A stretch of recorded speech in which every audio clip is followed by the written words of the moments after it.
Going to go item 4.2. Are we back online? Yes. Thank you. Welcome back, everyone. Welcome back to everyone online. We're going to go to item 4.2, update on the water supply strategy study. Could I get a mover and a seconder to receive this? I'll move please? it. Ellie, I'll second it. Rebecca. Sorry. So we'll take the report as read. This is purely an update on progress. Mo was here present. Mo, did you want to give us any more background on this?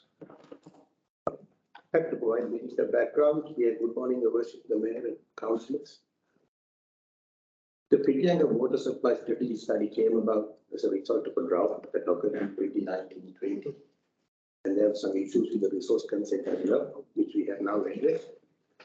So the purpose of the study is really to look at options of securing Whitianga water supplies into the future. But the key thing to note is that this study, the output will be a feasibility report, so there's no design or there's no building. But it will look at short-term, medium, and long-term options, and the council can decide in the future as to what it wishes to do to secure the water supplies. So that's really the use of it. The purpose is to say, yes, the work is happening, good work is happening. The next step is really to workshop the options with council and the community board and see if we narrow it down to the shorter list. We put something like 30 now. And then go from there in terms of financing. Thank you, Mo. Just for clarity, do you have a very approximate timeline on when you think the workshop might be happening for the next talk or looking at the options? I'm looking at March or April, but I'm working with it. March or April. Okay, any questions or discussions on this? Okay, there being none, I'll put the motion. All those in favour? Aye. No against. Motion is carried. Thank you, Mo. We look forward Thanks, to Mo. getting Thank you. feedback. Thank you. Oh, thank you. I'll say that it was next one. Yeah, the next one's you too. Item 4.3, water reform legislation submissions. So councillors will be aware that we went through these the other day. We, in some detail, we asked for amendments to be made. We asked for changes to be made to the introduction, and the changes that we asked to be made have been included in both this item and the next item. We've received this morning. Has everyone received updated copies of the submissions? Which include all the items that we had asked to be changed and amended and included.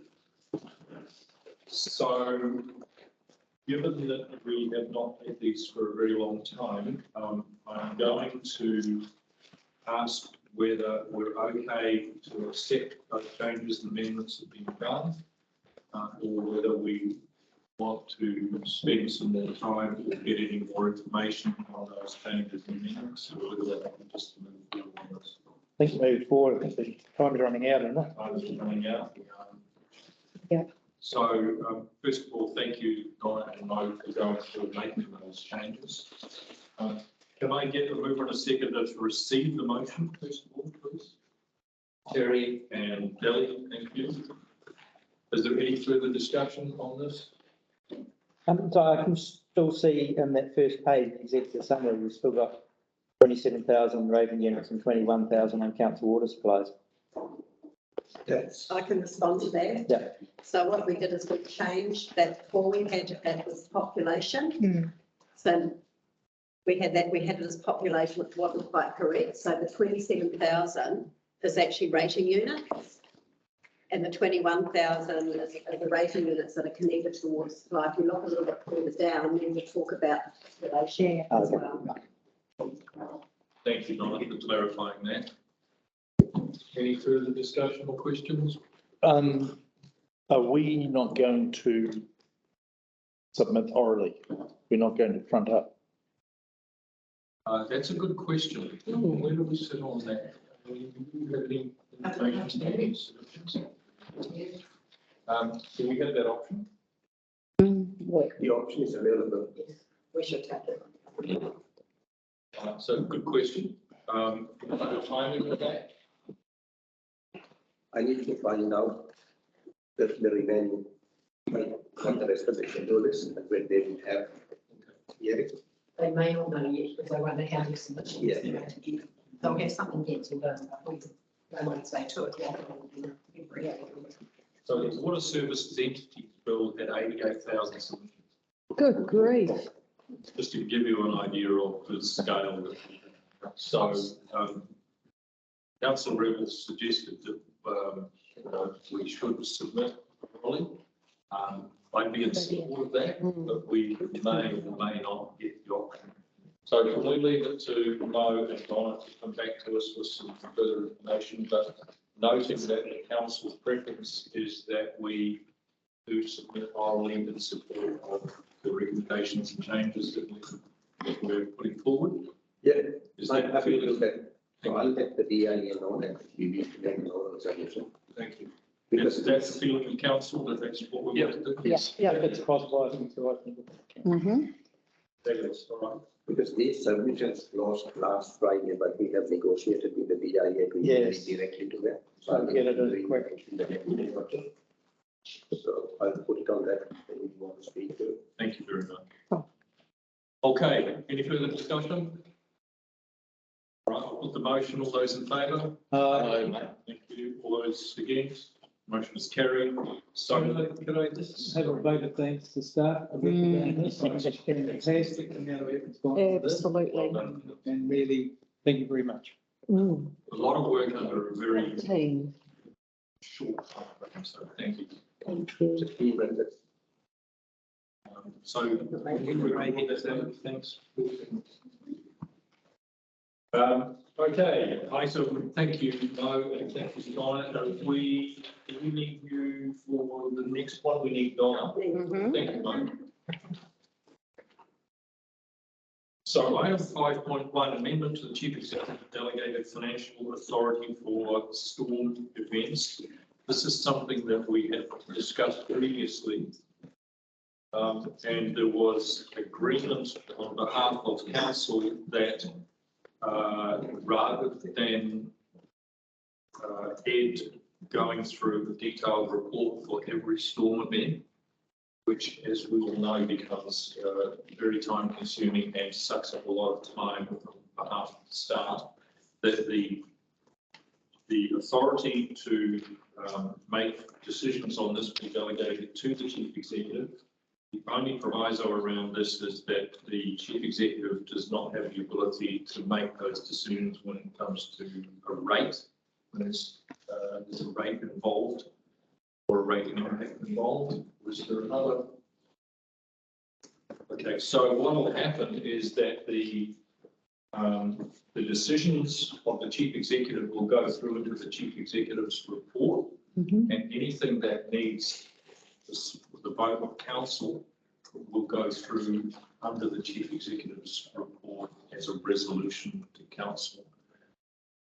So we're voting to, first of all, receive the amendment. So I get a mover and seconder for that, please. I'll move it. I'll second it. Rebecca and Robin, thank you very much.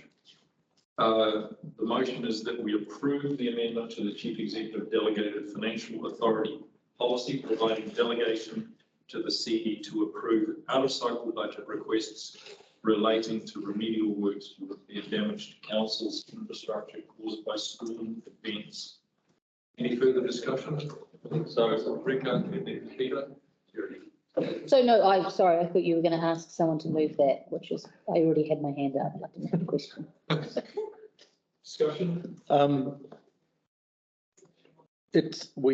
We haven't restricted to repair damage to council's infrastructure. Should we be thinking of it being broader than that? Can I object to that? So what, this resolution made a whole lot of sense back in November when we had lots of little reports coming to us for little amounts of money. Reviewing this in the light of what's just happened is a little bit more scary. So I'd be really keen that this is very much a confined scope to basically replace like for like. With anything other than that really is to come from the council because there'll be a budget implication that's above my pay grade. So I like your thinking, but I would politely warn you that. So, so we'll go Rika and Terry and then Councillor Morrison. So I'm assuming once our, what's the name of the budget, the storm disaster? So once that's exhausted, yeah, which you would need to come back, what, for a pool of money, or how would that work? Once that is exhausted? I think this is independent of that. So this is basically saying that when we have storm damage, we've got to put the road back. Right. And, it just creates paperwork, bringing those reports, particularly those smaller ones, back through council. But when things get really big, I would not be doing that. I'd be bringing that back through council, for sure. Right.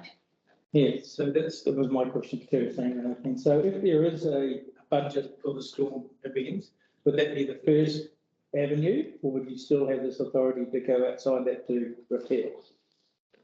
Well, I think this is independent, is it? Isn't it? Yeah. So through the chair, this is independent of that, so it would be things like we would have a subsidy on Waka Kotahi, which would be either 71% or 51% or whatever it is, and then the rest would be, would have to be low funded.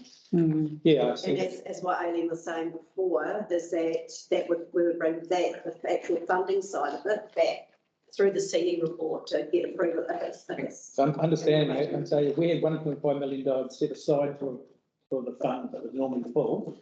So this is to hit urgent things at the time, and then that would apply later with the fund to do more mitigation work required down the line. I'm trying to. Yeah, I think they're separable issues. So how much budget we have is separable to the authority to get on with the work fixed. Right. So what this is basically saying is we get on and get the work fixed, and you retrospectively approve the Go rises back to the that are going to Okay. be required for it. Okay. Thank you.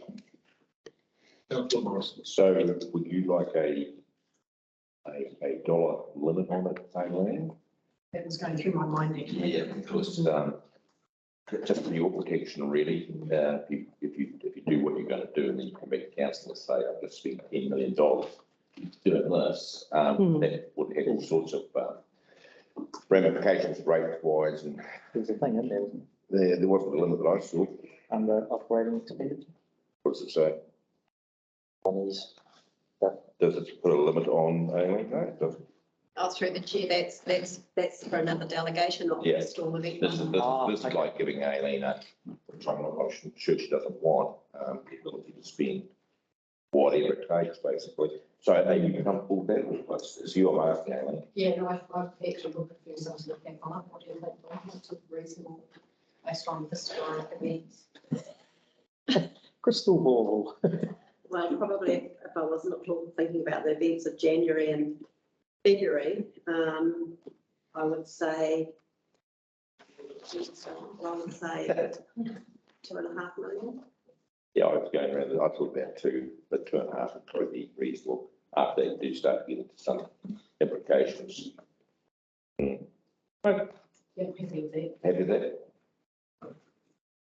So should we put that in as part of the resolution Yes. that we give Chief Executive Delegated Financial Authority up to a limit of 2.5 million without coming back to council Per event. per event?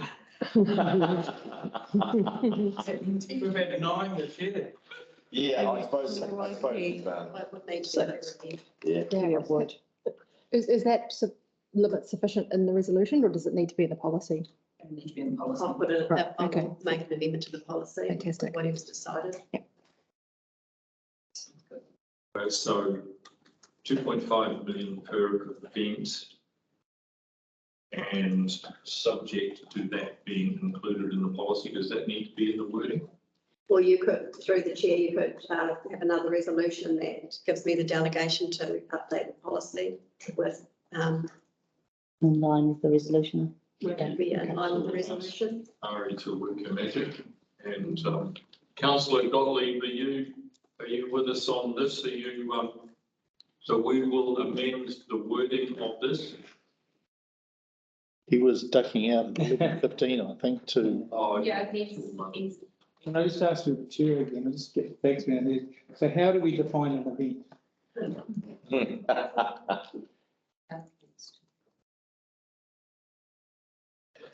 Sorry, And- before we go forward, we just clarify the presence or not of councillor Gottlieb? So he's with us or he isn't? Appears not. If not, it needs to be recorded in terms of attendance to the meeting. I'm sorry, my microphone's off, but I'm about to go. I'm just getting my things ready for court. I know that you had to duck out later on, Gary, but we just wanted to clarify whether you were here at the moment or not, just so we've got it on the. Okay, I'm about to depart because I'm off to court. I'm taking my laptop with me and I'll try and log in there. Okay, so should we log you at the moment as absent from the meeting until you log back in and let us know? Yeah, well, I'll send Ariana a text. Thank you. Okay, bye. and as you're thinking about that, so it's per event, and we suddenly have, 3 events or 6 events in a very short time.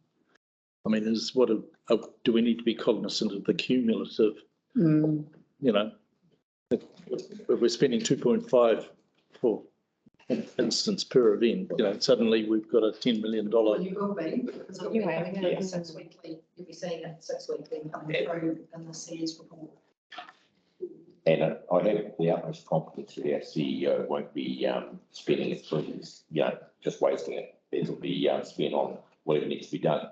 And in the event area, Terry, it's pretty obvious anything that's caused demonstrated structural erosion needs to be very urgent and is an event.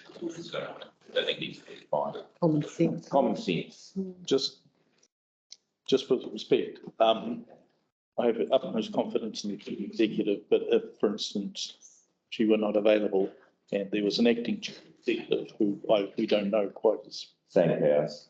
Yes.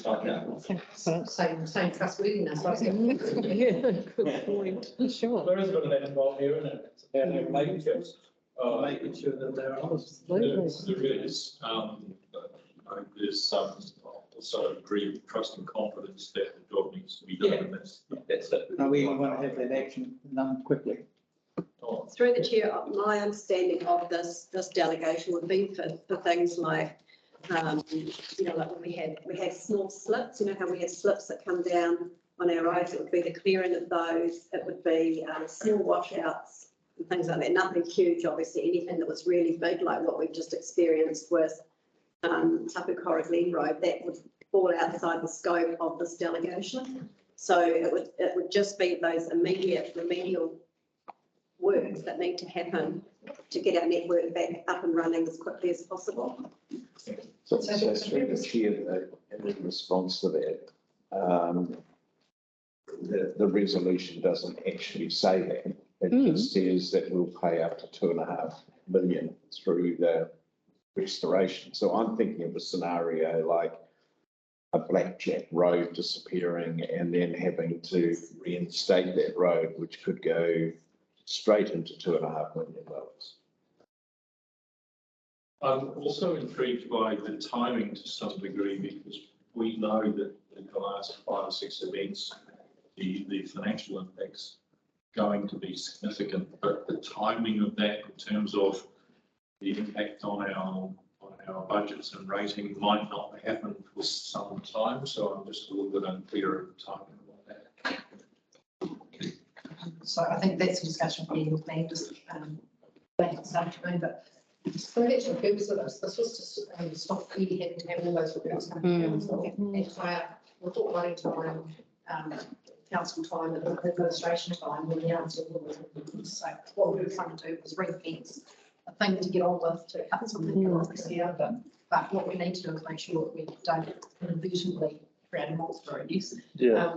But the 6 weekly reporting, the NCA's report, is at any stage, the council go, well, this is getting a little bit high, you can say, you can resolve to say, you know, from here on in this financial year, we want reporting. We want report forward, we want something like that. So it becomes a monitoring thing rather than, And doesn't that go both ways? So the chief executive, you can come back to us at any stage and say, I'm not comfortable with this. and I want To council. Thanks for the. Okay, that's a great point of clarification. Thank you, Aileen. But I just want to bring resolution 2 to everyone's attention, which basically spells out exactly out of cycle budget requests relating to remedial works to repair damage to council's infrastructure. So that's really clear, caused by storm events. That's really clear in terms of what these funds would be for. I guess my next point was going to be, if people are feeling a little bit uneasy, is the 2.5 million potentially something that has some wiggle room to come down? So that we still have this continuity of work and being able to get on with it, but is it the amount that sort of people feel worried about? My understanding is the work's got to happen Yeah, I agree. anyway, so it's, yeah. Just to help clarify that, what sort of monies have there been on, not the last couple of events, but prior to that, what have we, from memory, I saw amounts of 250, 300,000, something like that. So 2.5 million It varies, yeah, it does vary. sounds a lot in that sort of sense. About 5, that was cumulative across 3. That's 5 across 3, yeah. Terry? Yeah, just so a bit more clarification. So if Waka Kotahi is doing work on State Highway, that means work, remedial work, and we have contributed to that fund, this amount of it, do we? Do we do anything with this? Do we contribute to this? Only for them helping us on our road? Maybe through buying petrol and going down to the taxes. Right. Indirectly. They contribute to us. Right, so it's all on just on council road networks at the moment, and because we're a bit more vulnerable north, this is where a lot of the action happens, is that right? And the storm events. North of Colville. It goes from the No, east all no. No, no's the simple answer.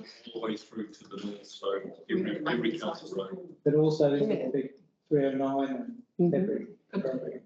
But not the immediate reinstatement, because that's going to be much bigger problems than that. On our road, on the Rangi. Waka Kotahi going to take those roads over, so we'll be all good. Oh, we've got some excitement. Council Rep. Should it be caused by storm and earthquake events?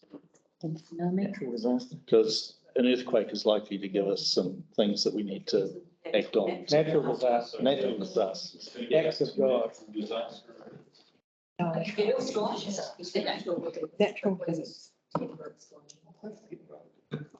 Yes.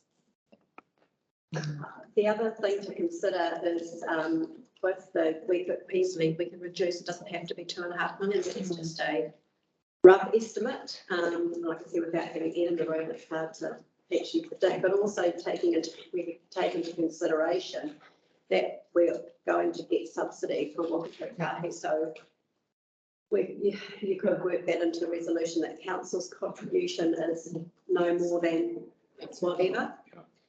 That might be a more comfortable approach. That's a good one. Net of the contribution or before, because we pay up front and then they reimburse us. Is that how it works? I think so. Yeah, we put in a claim. Yeah. Okay. A monthly claim. Make a 1.5 council contribution. It's good Yeah. compromise. So at the moment, we're sitting at 71%, but we're lobbying hard for that to be increased. Because 1.5 council contribution would be over 3 million total project, so that gives you a lot of leeway, doesn't it? And it's in a good year, because in a bad year, it could be 71%. That's right. Yeah, true, true. Mhm. Robin, did you? I just agree with what Ellie was saying. It resonates really well, you know, from a point of view that it's more the implication back on the financial position of councils. You know, if it does vary to a 71 or a 51 contribution, it's still that amount that comes back to the council at the end of the day. So So if we change the area to 1.5 council contribution instead of the 2.5?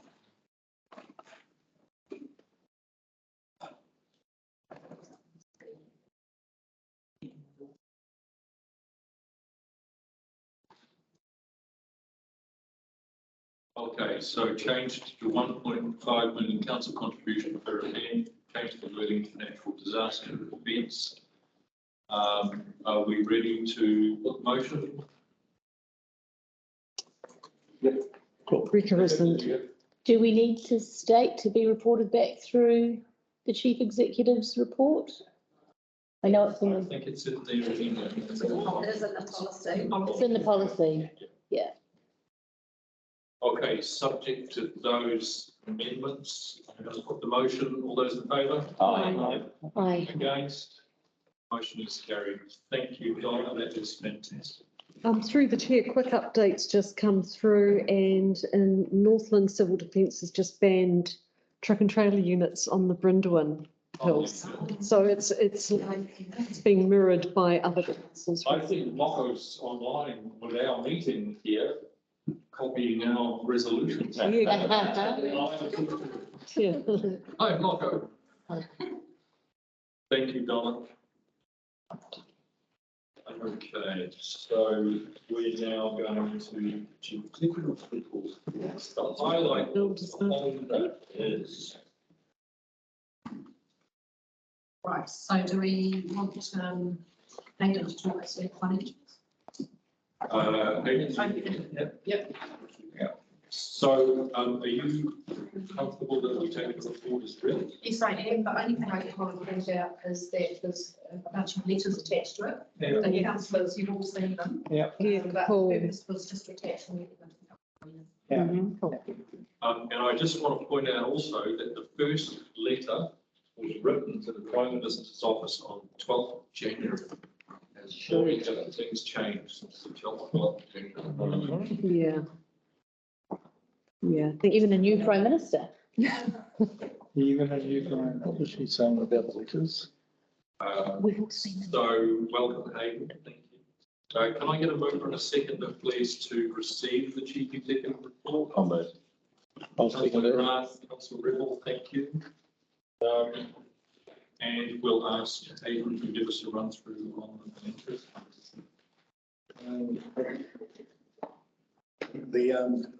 Through the chair, basically we're doing well against the October revision, but against the annual plan, we've obviously got that depreciation increase that big number. So overall, yeah, against October revision, most of the activities are either are doing well against the October revision. It's just, yeah, that depreciation number. Our interest number is above the annual plan that we've budgeted, but we do have interest revenue sort of offsetting it, so pretty much nets out. But I would say that for the remaining 6 months of the year, with what we've had happen, yeah, we're going to see some real pressure coming into the back half of the year. On both on the October provision and annual plan. Thank you, Hayden. Are there any questions on the financial report, please? I'm just really happy to see under the section about the corporate business and marine services project. I know we had requested that we that a very close eye be kept on that, and it's fantastic to have the thing saying we've spent this much of the contingency and we're expecting that much. So I'm just very happy that we seeing that kind of on the whole, you know, no surprises type thing. So that's very good to see that. Thank you. If anyone wants further detail on the Gantt chart, it's up on my wall. So you're welcome to come and have a look at my office and speak with the Gantt chart. It's up here. Oh, cool. Thank you. Did the funding come through for that last bit of that for you guys? I'm looking for funding. Still looking. No decisions have come through today. No, so they're putting it through to a council who are formulating a panel, and then it's supposed to be starting in March. So we have to put in after that. Is that number changed or are we still sitting at 1 million shortfall underwritten by 10%? Yes, and the project managers and the contingency at this stage is big enough. Right. You're being pretty neat on them, and he's stepping up and answering. Okay. Thank you. 1.13. Thank you. Any other questions, Peter? Just page 152, just clarifying the capital expenditure. So year to date, December 31st, we've done 16 million. And we are planning to do what by 30th of June? We're planning to do 58. Right, so we're planning to spend another 42 million in the next 6 months. Won't happen, will it? No. Never happen.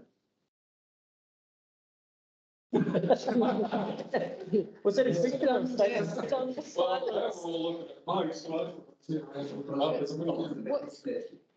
So I guess my question is, what is it realistic for us to be expecting our capital expenditure to be on the 30th of June, 2023?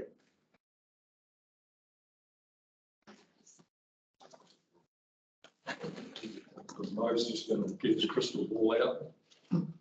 Through to that.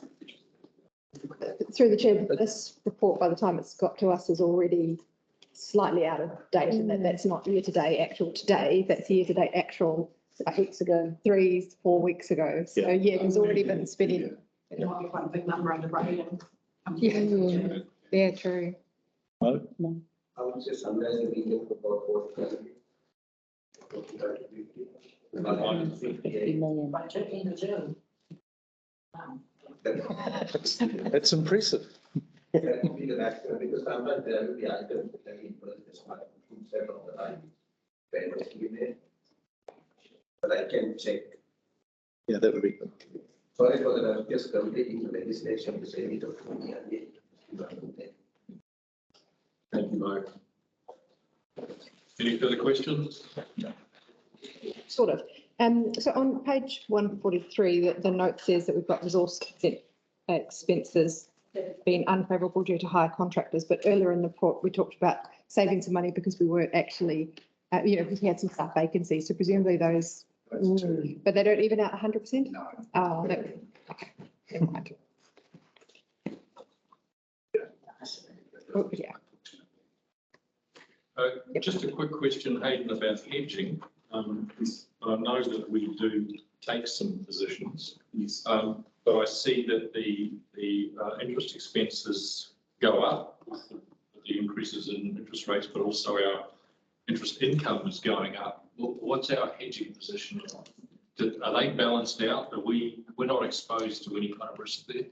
Through the policy, we hedge about 60%.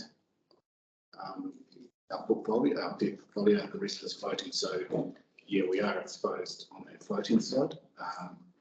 The interest income is just from revenue timing in terms of the capital projects being behind and whatnot. We've had money, surplus money sitting there that we've put on term deposit basically until these projects basically over.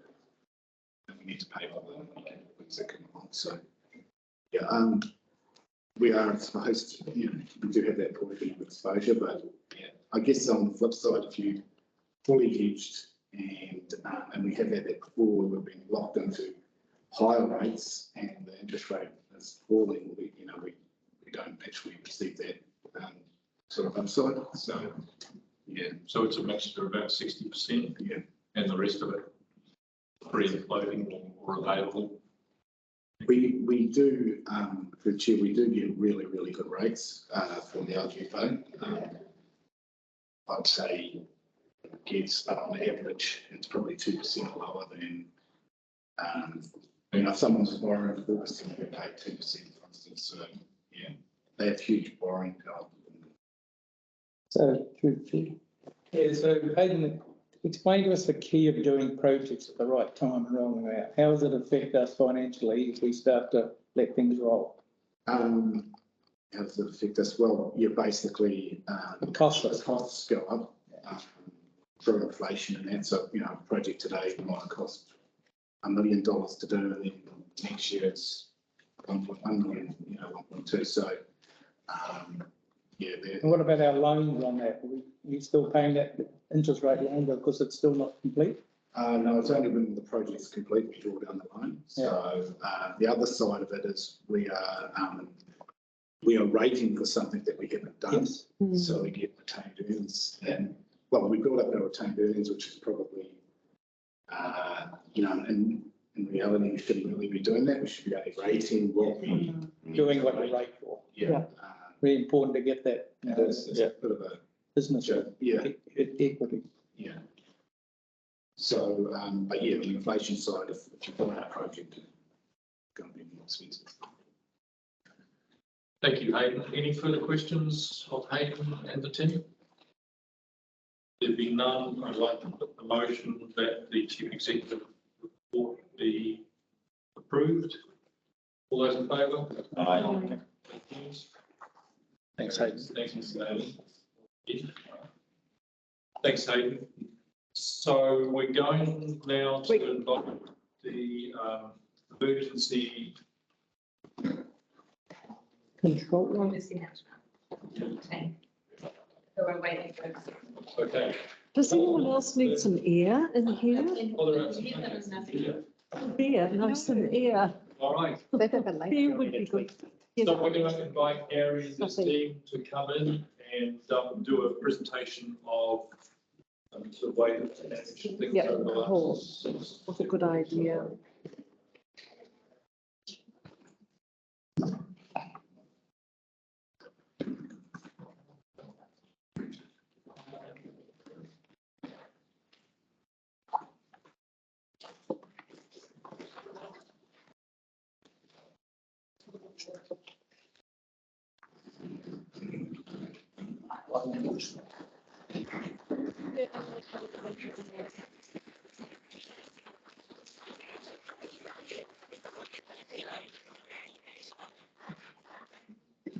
Oh, no, keep it on.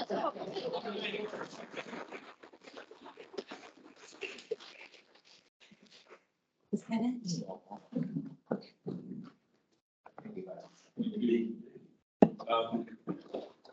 Right. And you're welcome to invite any of the team up to front if you've got a sitting next to you.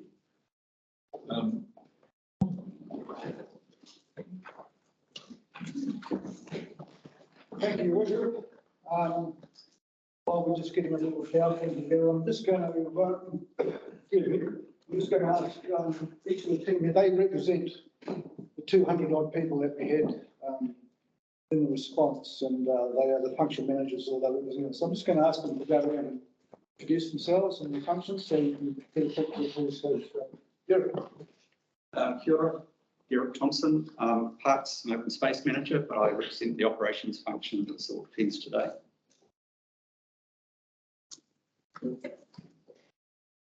Kia ora, Frank King-Horn, and I'm with EV Liaison and working with isolated communities. Kia ora, I'm Brian Carter and I'm the response manager and alternate controller.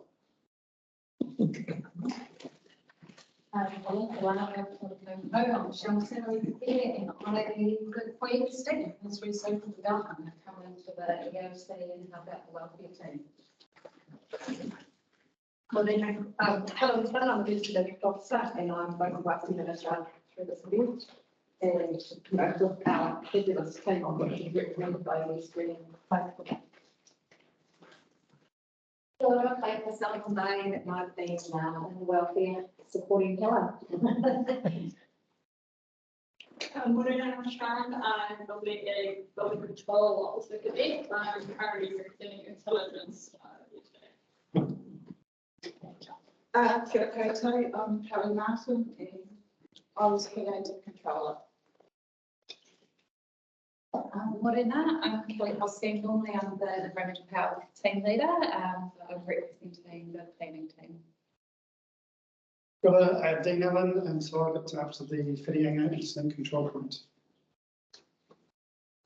Hi, Mike Kenwood. I'm here at Commander for Eastern Waikato Police. I had 2 staff from the INT, so just here on the behalf today.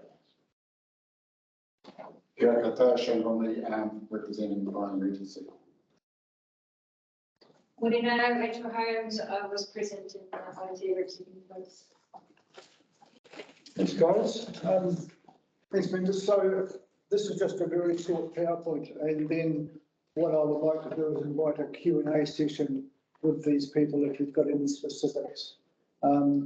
We've got Mo, so I was going to hopefully Ben from Higgins will be here because I know there's some questions with him, and hopefully Mo can make it as well later on. Oh, there he is. Sorry, I was looking at you tucked away. So yes, I know he's part of this team to overall, which we'll just call critical infrastructure. So he's had oversight of all of that things. So feel free to fire those questions to us. You've got the thunder, we've This got one here. the keypad. Okay, so that spells where we're at. Yeah, it's been pretty full on for us. But what we're going to do today is we're not going to have a look at what you see every day when you go online. I mean, you know all the stuff, you know all about that. It's not about, this presentation is not about that. This presentation is about this team here and what we do as staff to make this go. And as you'll see, we took over this place. It's absolutely perfect as an EOC because you're all just, as you can see, spread out. And what we did in the middle with this here, we'd come together 2 or 3 times a day to talk things through. And this is what we had. Close to 200 people, 45 of them were our staff who gave up their BAU or gave up their weekends. But you'll also notice that each and every one of them worked probably 12, 14, 18 hours a day. We had 35 people coming from what we call deployed. So these were Defence Force. Shane Bromley had a very big team of USAR and all those guys, so we called them the cavalry. And also out in the field with Mo's team and all the roading guys, there were probably 100, if not more, working on the road. So that's how we operated. And as I said, it's just nose to the grindstone, and it was a big operation. So we have 10 functions that we operate. So I'm just the conductor at the top, and underneath we have all these functions. So it's just like a military operation. And each one of these people here today represent one of those functions, and one cannot work without the other. They all interlink, and it's all it's quite complex because the logistics has something to do, it involves operations and it involves intel. And in order to make sure that there's one response going, it's not getting complicated, they all have to work together. And it's, very much coordinated down here when we have local exchange with our partner coordination. So just an example of his, come to here, Ben. So just stop right there.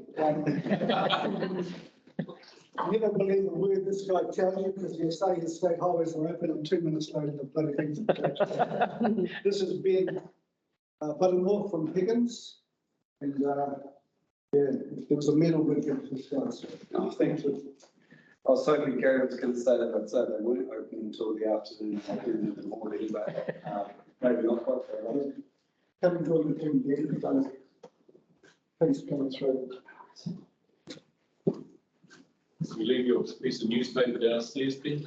Sorry? Your piece of newspaper downstairs? I shall check to see it's been removed. It was a piece of newspaper left downstairs from Ben, so we could take his muddy boots off and leave them down in the lobby downstairs.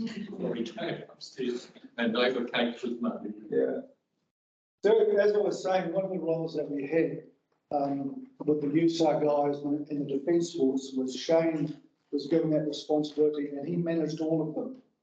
So that when there was something required, or we needed a drone somewhere, or a chopper or something, we just went to one person and he, together with his team, just organised it. So that's how it actually works, and it works really, really well.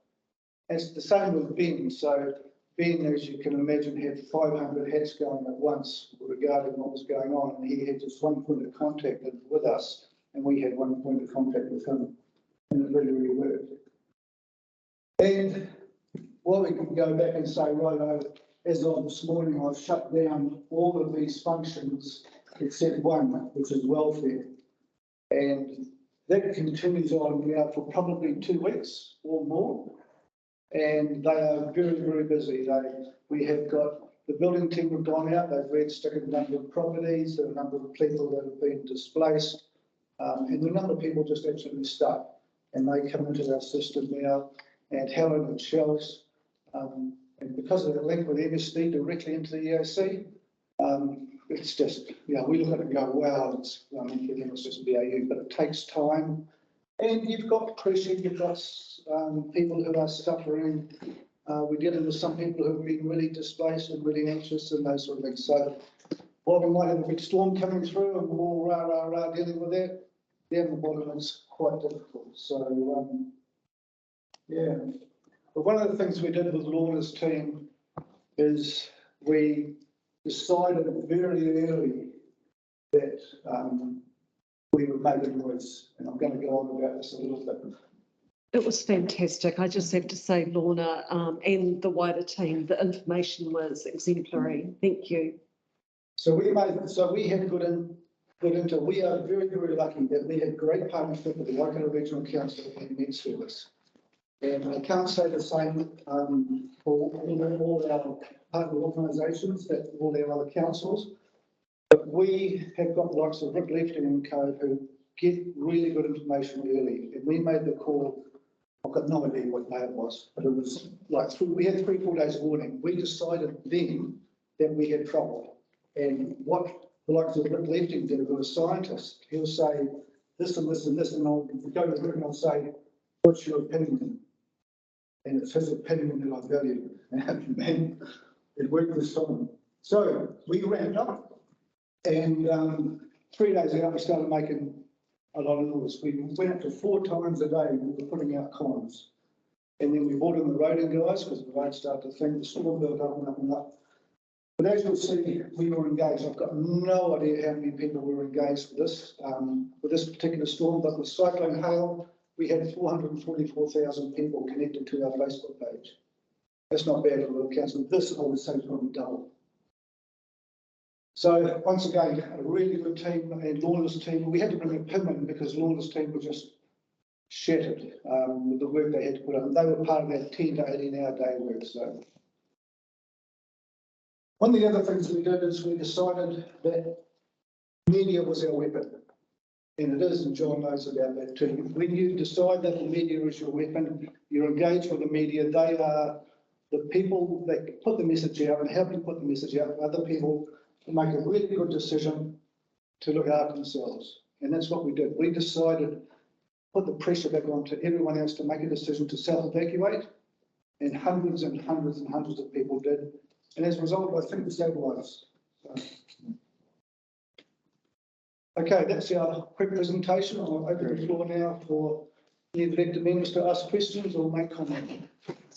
And what we'll do is whoever's responsible, we'll just get them to stand up and make a comment. Going to invite Aileen to say a few words first.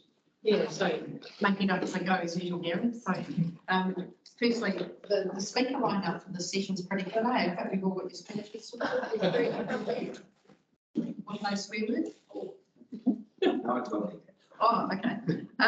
Look, I just wanted to comment on what a fantastic partnership that has been operating with this EOC, particularly the services. And the insight I got was that the things have the most incredible capacity and capability that arrives just when you need it, in terms of drones and satellite this and that, and helicopters and all sorts of stuff.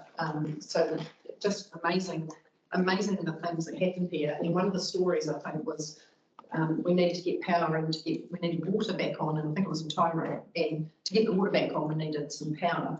And so Ben and Higgins cleared the road in front of the army truck that was carrying the stuff that was needed to get to Taurua to hook it up to get the water going back up again. And it actually seemed like quite a simple thing, but when you think of all the different reporting lines, all the different agencies that had to be involved in one thing, and that one thing was being prioritised against all of those agencies being screened at for other priorities elsewhere.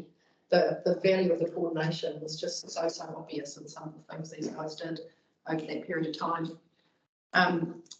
Interestingly, we kind of missed Valentine's Day, didn't we?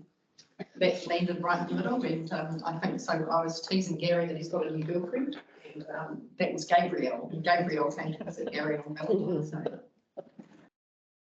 Maybe just what we're going to ask. Yeah, exactly. The other thing I just wanted to say too was that throughout all of this, our mayor was absolutely fantastic. When you go and have a look at what's the responsibility of mayors in a civil defence event, it's things like engender community confidence, push out the comms, greet visiting ministers, and throughout all of this, the stuff that was being led from the front was astoundingly good. And we won't make comparisons to elsewhere, but that's a huge amount in having the community behind us in all of this. Also, Lorna's team were fantastic. And, you know, the run sheets we were getting, starting at 5:30 in the morning for media calls, going through to about midday, facing the media, Gary and Len, and I got a little bit of the bits that nobody else wanted, like my Costco's. Just the organisation that went in behind the scenes for all of those media slots that actually happened, and the messaging that we got, it made us look so good. So thank you to the comms team. You really made us look good. And, yeah, I'm very, very grateful for that. And yeah, look, the guys do the hours and hours that went in from everybody. Kelly telling people off, pulling us into line. Gary growled a number of times, and I'm pleased he didn't growl when the minister was in the room. Yeah, look, it just went brilliantly, and I'm just so proud of what we did here. And I think I said on the last day of the BBOC, I'm sure that lives were saved. Personally, I was thinking, oh goodness, we pressed the go early button a little bit too early. But in hindsight, I think you were absolutely right. And the fact that there was nobody on the roads, the fact that there was nobody underneath those landslides comes back to what happened in the decision making in the EOC. So yeah, I take my hat off to all of you. Thank you, Aileen, and I would endorse that as well. One of the things I learned fairly early on is that when you are elected to represent your community, you are there because you want to help, you want to make a contribution. And I learned the hard way in a fairly brutal fashion that the best thing I can do is get out of the way. And Gary was fairly blunt about that. Thank you, Gary. He was right. You've got a job to do. Get over there and do it, and let us get on with our work. That was something I struggled with personally, because you want to be there, you want to roll up your sleeves and want to help. And there are ways that you can do that. But I just have the greatest respect for Gary and his team, and thank you. And for Laura and everybody else who was working behind the scenes. It put a huge amount of pressure on this council and on the staff. And I think nothing's perfect, but this was pretty close. And I endorsed what Aileen said, lives were saved. So I do have a letter I would like to read out to Gary and the team at the table as part of the official record, but I will just, if there's any other questions or comments of the team, please feel free. Sure. Firstly, I acknowledge the police and the fire service as they're here today, but I just want to talk to the TCDC staff. What I did, Gary, was I stuck my nose in up in Coromandel. I just went into the CD post and I said, what can I do to help you guys? You know, I wasn't there as a local councillor, so just there to help. So I spent a number of hours at the CD post watching the TCDC staff work, watching the organisation function, and I was really proud of you all guys. I was listening on the radio. It was a well-run operation, and I didn't know just how much responsibility fell on TCDC staff in these events until I saw that. It's actually in their contract that they respond. It's actually, they'll go out day and night, weekends to do this when it arises. So I was really proud of the organisation. I was really proud of the staff. You guys can hold your heads up high. Well done. Billy. So Gary, in the wider context, will you be having a review and a debrief and a report on what you felt worked really well, drawing on, like Civil Defence Centre, Coro, Tairua, Whangamata, and things that may need resourcing or reviewing in the event of another event, God forbid? We do, we have a number of debriefs, so instead of having a large load, we don't often get what we need, and we're probably going to have 7 or 8 separate ones, just like I spoke about. For example, media, and we'll get in there and say, what can we do? But you will do it, and then there's a Waikato group-wide one, and then because it's a civil defence national emergency, they'll have one as well. So we'll be debriefing right through the Christmas. So will we get a concise report to council on that to see if there's any way that council can support going forward? Yes, yeah. No, by all means, no, we will. There are reports coming in because I spent a bit of money. I've got a question for police as well. We've seen some horrific looting going on down in the Hawke's Bay. Did you have any security issues that you had to respond to in the Coromandel? None that I'm aware of. They might comment on other areas, but in particular, they already had some pre-existing issues down. Yeah, true. At Hawke's Bay. So that's probably contributed to our, calling it lawlessness, but looting issues really ramped up down there. Oh, that's good to hear. Thank you. Thank you, Dale. Terry. There's a question, importance of outside resources from, I think, Wellington and other areas came in. I'm just interested in how that impact, what did that bring to the organisation in terms of support? Joe? Yes, so we come from USAR teams that come from Auckland and Hamilton. Urban Search and Rescue team going, there's 8 of those guys. And there was also 12 civil defence search and rescue teams that come out from Christchurch and Wellington. So they were deployed to Whitianga and based here in Cairns because we thought that was where the risks were going to be at the time that we need. And it was just to try and get people into the communities so they could get out. We knew that we all know that the roads get cut off so quickly around the peninsula, so those sorts of things. And also, sorry? Those were the defence force. The defence force were there as well. 2 million miles in Whitianga, 2 million miles here in Thames.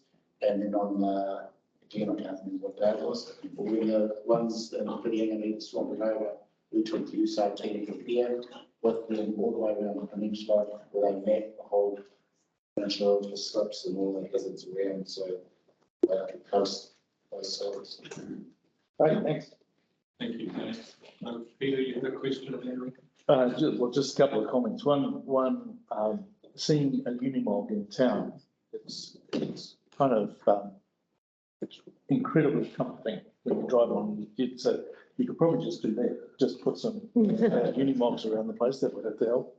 But I'm interested in intelligence. What did that involve? Yeah, so a few different things. We started out first proactively gathering intelligence prior to the event, sort of figuring out where we thought the worst areas were going to be, prepping for that. And then as part of being at that status that we are in currently, national and regional and locally declared, we issue sit reps every day for that as well. And that includes current information, predicted event progression, as well as anything that is of consequence from any of the other functions as well. So that is basically our report to NEMA to get everyone who's involved with that so that they can help assist us with any resourcing that we may need and keep a current picture. So in terms of the national declaration, that's worked really well because we're able to get a large-scale situational awareness of the entirety of pretty much the North Island, everywhere that's declared. That gets compiled at a national level. We can see all of our information, compare it to everywhere else, and also see along sort of, so you can definitely see if you compare that, the likes of the East Coast being hit compared to the West. So we know if this sort of event comes further down the line, we can refer back to all of that intelligence that we've retained for this event and making a decent prediction about what will happen if this sort of scenario comes again later on. The areas we need to look at, what resourcing we need, end of the day, where we need to build a bit more resilience towards these kinds of things coming up. Right, thank you. Great answer. Hi, briefly, I also wanted to echo my thoughts of thank you and congratulations. And during, I can't even remember the dates, the multiple sort of storm events. I did meet with two of the ministers that visited, and that was one thing that both of them said that, wow, your EOC team is really amazing, and they both sort of made comments. So congratulations, and you were all recognised and noted. But thank you. I had a question around rolling, and that is the Tapu Koroglu. Now, that was closed obviously very early in the event, and there was some damage. There's obviously lots of people that live along there, and I was just wondering, sort of from a welfare team, I have been wondering, how are the residents of that road? Is there people sort of stuck between slips and damaged roads, or do you know?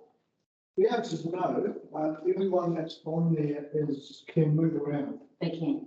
Yeah, and they are being assisted. So often we have a road is closed, but it's actually not. So it's closed to the general public, but residents and emergency services can get through. So the 309 is our road, of course. And that's pretty badly damaged. It's sort of typical. But you know, people can move around. But if they could, we'd put support in anyway. Thank you. Another question, sorry. For Helen and the amazing welfare team, I was just thinking about mental health. You know, Gary touched on anxiety, that people become very stressed and upset about these situations. What did you have in play for mental health issues if people were a bit overwrought? Yes, I think it's probably two initiatives. One is our amazing community response groups. So 28 or so communities around the peninsula. There's a small group of locals which we really drew on because roads closed and people are stuck within that. And they within their group know of vulnerable people in their communities and are checking in on them. So for a start, we got neighbours helping neighbours, and I think for our community, that's what really got us through. And then the next step from that is the couple of times we partnered in terms of our needs assessment with Here to Help You. And Here to Help You is a Waikato and PTY organisation now, that when you call up that number to talk to them, they're linked in with all the welfare agencies and providers.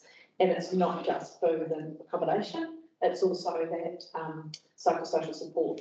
So if you call up and they pick up any sort of indication that there might be that stress, anxiety, mental health issue, they have providers that they can forward it to. So Here to Help You is that resource. And also a couple of times now we've put out in that comms about the 1737, you know, if you're feeling a bit stressed, it's okay to be not okay.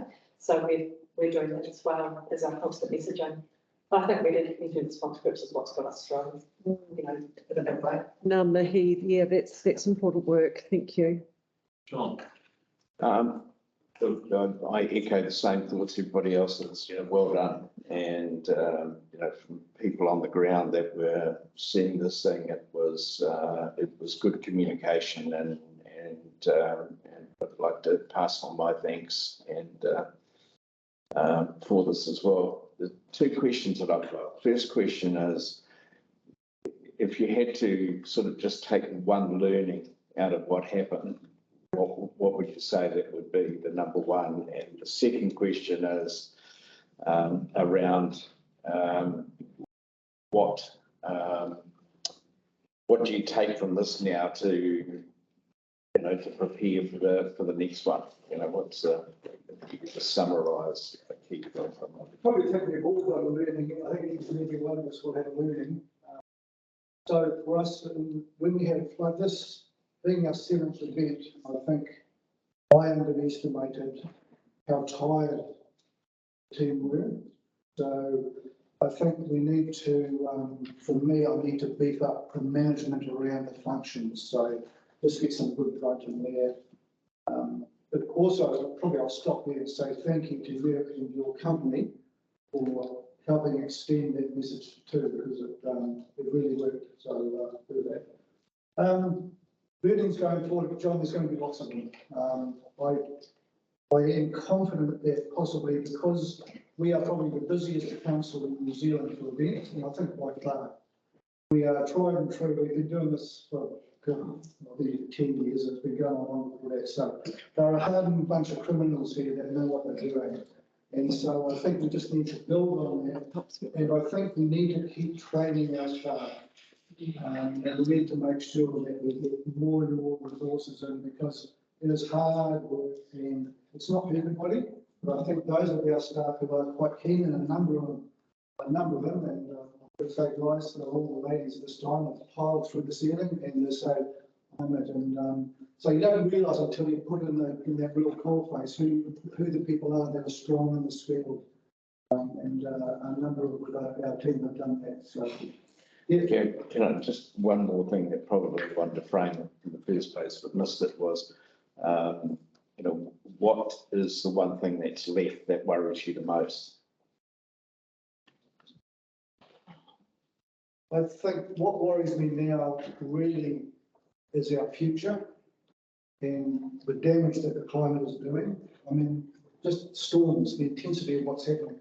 And over the night time here, it's just every year is just getting more and more intense. And I think our ability to manage that in the next 10 years is going to be really, really important. So, yeah, it's consuming a bit of time at the moment. Yeah, just got one quick one. So the event's over, moving to recovery mode, I suppose. Well, who stays and who goes? So how's that work? I don't know what happens. Are we all give up and go home, or? We have a song in the EAC. Have a guess what it is? Hotel Yeah. Oh. Not just to answer your question, most of us will step back into BAU. There will be a recovery plan drafted up and put before council, I imagine, or 18 mostly. But there's a heap of work that goes into that locally, regionally and nationally, and so that's going to be a big body of work. But as far as the team you see here, most of us, except for the core EOC team, will step back into BAU now, and most of us already have. I've got another quickie, sorry. I'm full of questions today. So what I would like to see is, and it's not a criticism, it's an observation, that our community response plan, for example, in Whitianga was out of date, and there were a lot of key phone numbers that were old.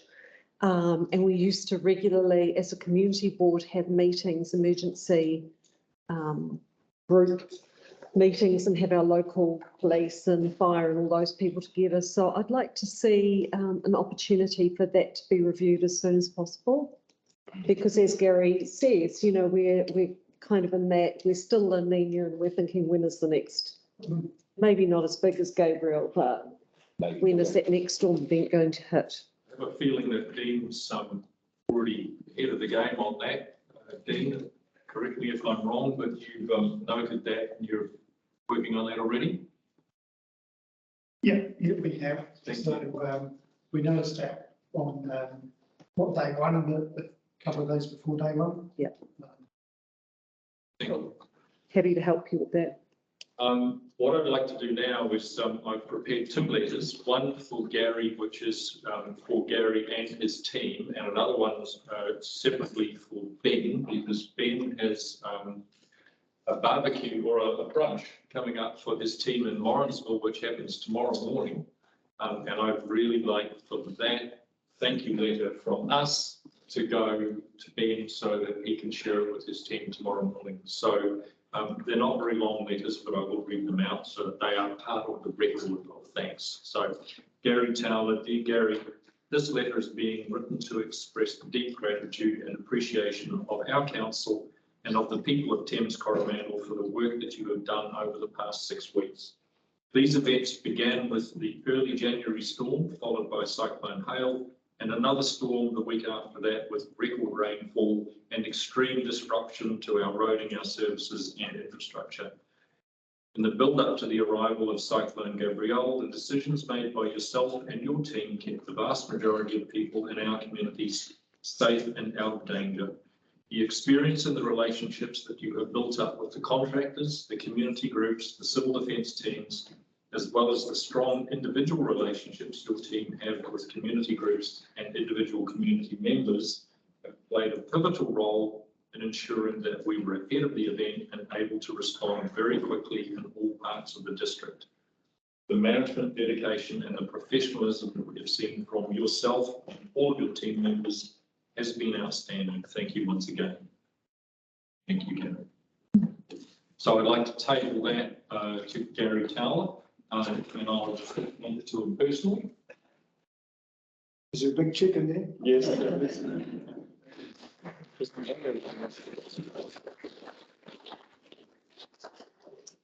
And for Ben Buttermore. Dear Ben, I'm writing to express gratitude and thanks to yourself and the Higgins East Waikato team and all associated subcontractors for the extraordinary levels of dedication, commitment and sheer hard work that you have put into keeping our roads open over the last 6 weeks. This has been an extremely challenging year with record levels of rainfall, huge numbers of slips and damage to our roads. These events, I know, have pushed your teams to the limit and you have never failed to come through for us. On behalf of our council and all the people of Thames Coromandel, thank you once again. Awesome.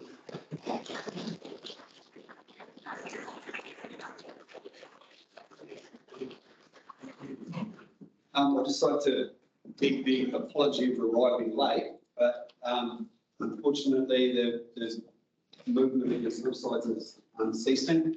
And my late arrival was because we were booking monsoon buckets on a hillside of Kuratunu to try and safeguard the boat ramp for the weekend. So yeah, it's unrelenting. I have spare copies of these letters, so for your team and your team as well, Gary. So again, I just can't think of this conversation that we've started to have around the future will be ongoing. So as a council, we can expect to hear a lot more and to be discussing this a lot more in the future. So on that note, I will invite Gary and Ben and the team to join us for lunch. If you wouldn't mind going through next door, and you guys can make a start. We have a couple of very short agenda items in public excluded, which I promise will not take us long, and then we will join you and we'll have some lunch. Thank you very much. Nice.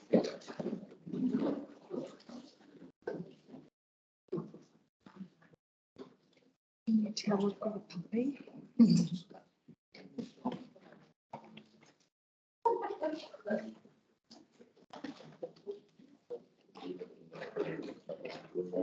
Give him just terrible now, John. Oh, you're terrible, mate.